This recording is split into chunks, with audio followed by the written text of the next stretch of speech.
তো আমি এখন সুজির পুলি পিঠে বানাবো, এর জন্য 200 গ্রাম সুজি নিয়েছি। এখন 1 চামচ ঘি দিয়ে ভেজে নেব।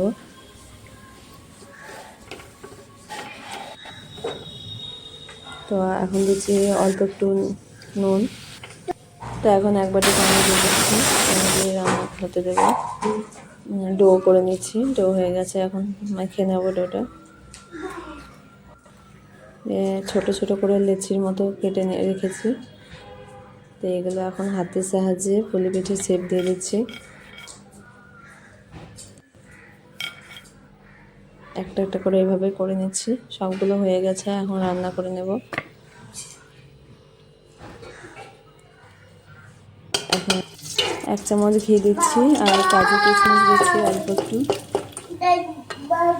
এখন দুধটা দিয়ে দিচ্ছি, গরুর দুধ দিয়ে ভালো করে ফুটিয়ে নিতে হবে।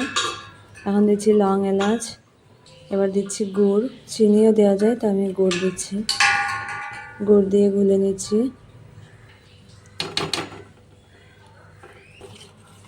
গোলা হয়ে গেছে, এখন ফুটলে পুলি পিঠেগুলো দিয়ে দেবো। এখন ফুটে গেছে, তো পুলি পিঠেগুলো দিয়ে দিচ্ছি। এখন 5 মিনিট রান্না হতে দেব। রান্না হয়ে গেছে, এখন ঢেলে নিচ্ছি। তো গুড় দেওয়ার কারণে দুধটা একটু মানে ছানা ছানা টাইপের হয়ে গেছে, কিন্তু খেতে দারুণ হয়েছে।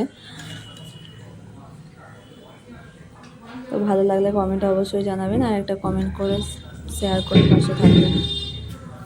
ধন্যবাদ।